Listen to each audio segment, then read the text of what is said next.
Hello दोस्तों, आज हम डायमेंशन थोड़े से जो हमने पहले पढ़े थे उसके हम आगे देखेंगे डायमेंशन निकालना। तो जैसे कि ये देखिए, प्रेशर का डायमेंशन निकालते हैं।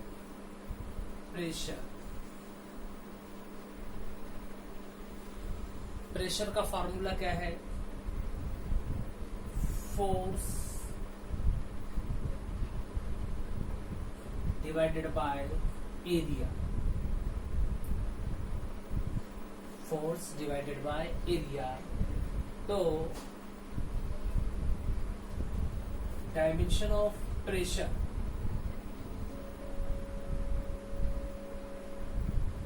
इक्वल्स टू फोर्स का dimension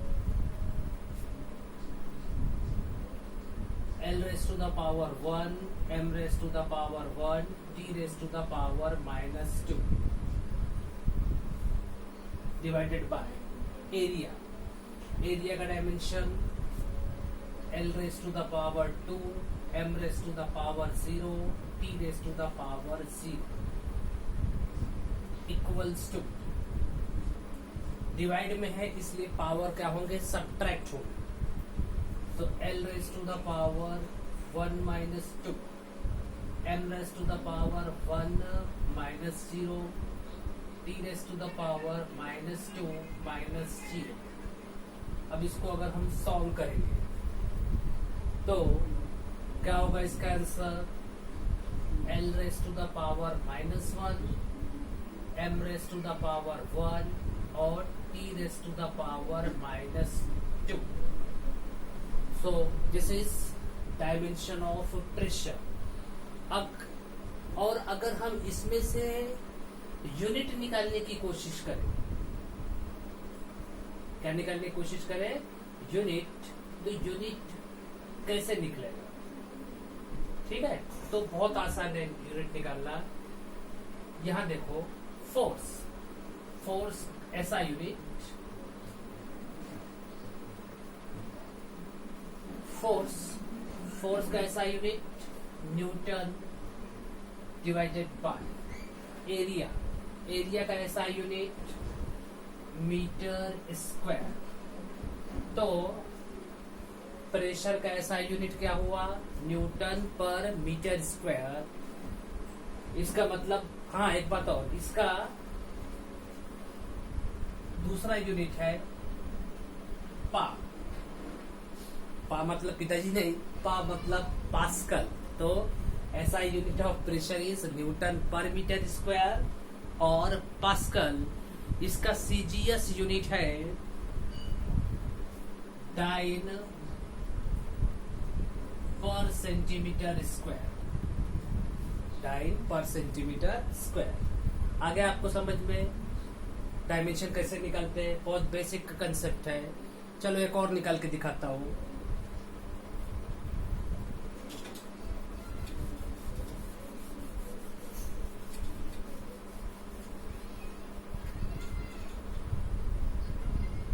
number 2।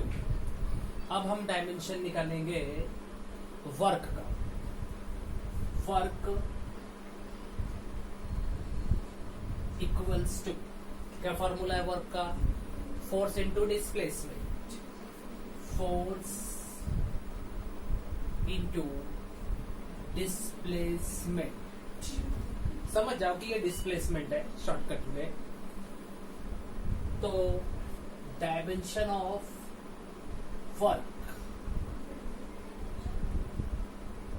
Equals to force का dimension L raised to the power 1, M raised to the power 1, T raised to the power minus 2 into displacement का dimension L raised to the power 1, M raised to the power 0, T raised to the power 0। अब आप देख सकते हैं कि these two dimensions are in product. तो इनकी जो पावर है उनकी एडिशन होगी, like this, L raised to the power 1 plus 1 m raised to the power 1 plus 0 t raised to the power minus 2 plus 0. So final answer will be L raised to the power 2 m raised to the power 1 t raised to the power minus 2. अगर आपको समझ में कैसे solve करते हैं, उसके बाद में हम इसका एसआई यूनिट देखते हैं।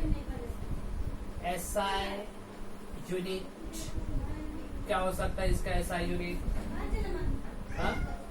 अगर इसके हिसाब से देखेंगे तो फोर्स का न्यूटन और डिस्प्लेसमेंट का मीटर, न्यूटन मीटर और जूल। याद रखना जूल के लिए सिर्फ कैपिटल जे लिख देते हैं। CGS unit, CGS unit, CGS unit, इसका सीजीएस यूनिट है अर्ज। 9th क्लास में भी था आपको अर्ज।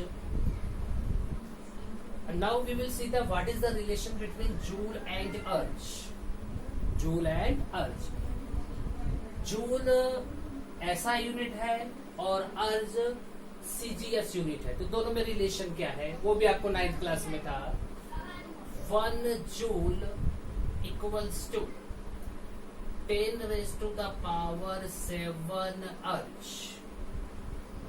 1 joule equals to 10 raised to the power 7 अर्ज। आ गया होगा शायद आपको समझ में। चलो एक और निकाल के दिखाता हूं, आप इसका स्क्रीनशॉट ले लीजिए।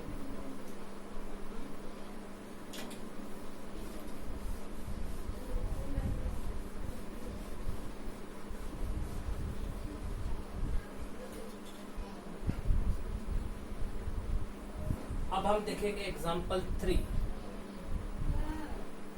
काइनेटिक एनर्जी का डायमेंशन निकालते हैं। काइनेटिक एनर्जी का फॉर्मूला क्या है? बचपन से पढ़ते आ रहे हैं काइनेटिक एनर्जी का फॉर्मूला। क्या है काइनेटिक एनर्जी का formula? Half M V square, half M V square. Kinetic energy का formula half M V square. तो dimension of kinetic energy equals to, अब यहां पे ध्यान देना 1/2। ये जो 1/2 है ये कोई फिजिकल क्वांटिटी नहीं है, तो 1/2 फिजिकल क्वांटिटी नहीं है तो उसको ऐसे ही छोड़ देना। बचा कौन? m। m का मतलब मास, तो मास का dimension L raised to the power 0 m raised to the power 1 t raised to the power 0 into v। v मतलब वेलोसिटी, वेलोसिटी का dimension L raised to the power 1 m raised to the power 0 t raised to the power -1 और उसका square. जैसे कि velocity का square दिया हुआ है तो उसका स्क्वायर लिख दिया। तो पहली स्टेप होगी इसकी L raised to the power 0 m raised to the power 1 t raised to the power 0 into L 2 1 2 m 0 into 2 0 t -2। फिर से प्रोडक्ट में आया। अब प्रोडक्ट में आया है तो इसके जो पावर्स है वो क्या होंगे? मल्टीप्लाई होंगे या प्लस होंगे? प्लस होंगे। तो L raised to the power 2 m raised to the power 1 t raised to the power -2। मेरे ख्याल से आपको डायमेंशन निकालना समझ में आ गया होगा। अब मिलते हैं नेक्स्ट वीडियो में। अगर आपको कुछ समझ में नहीं आता है तो आप मुझे कमेंट में बता सकते हैं।